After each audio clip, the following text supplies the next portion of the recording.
Number one for New Country 96.3 Hawkeye in the morning, 7:52. So Caitlin and I were we're talking about what a strange time it is. I mean, there's so many things that are going on right now. It's just one thing after another. And from time to time, we like to bring our friend TJ on the show. He's a counselor at the Dallas Behavioral Hospital. I think Caitlin said it best when all this broke out in the last weekend and the protests and some of them turning violent.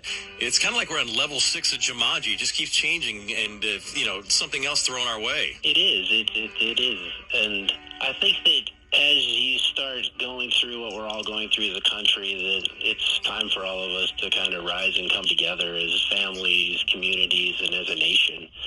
And there are positive pathways for that. And you can see a lot of people that are doing it the right way and protesting peacefully and letting their voice be heard. And then on the other side of it, you have people who are not doing it the right way.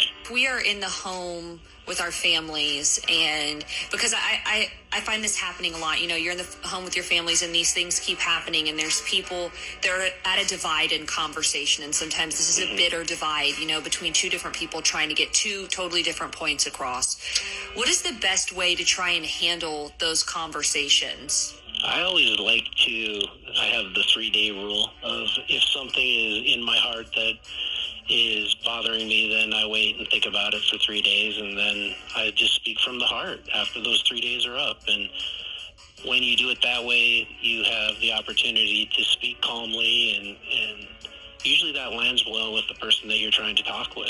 I kind of have the same theory when it comes to office emails. I always wait an hour before I return an email that makes me mad. Sure, that's a good policy, right? Because the other person's perspective is huge, and to really think about where they're coming from takes time. It's not something you can do in the moment. It's interesting. Caitlin has a great point. It's like, sometimes in our family we disagree and stuff. That's the last people I want to argue with right now.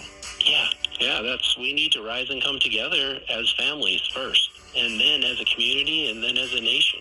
All right. TJ, we always appreciate when you kind of join the show and just kind of give us some calming words. That is the worst, man, when you have arguments in your family. To me, that's... I hate that more than anything. Because you can't just escape and not talk to them. It's it's something that's got to be sorted through. Yes. And by the way, your statement about work emails, I am here to testify that you have given me that speech one too many times. Just give it some time. Yes. Just breathe a little bit. I would encourage you to wait. I've made the mistake many times not waiting. It's 7:28. Thanks again, TJ. It is 7:28. Let's check traffic.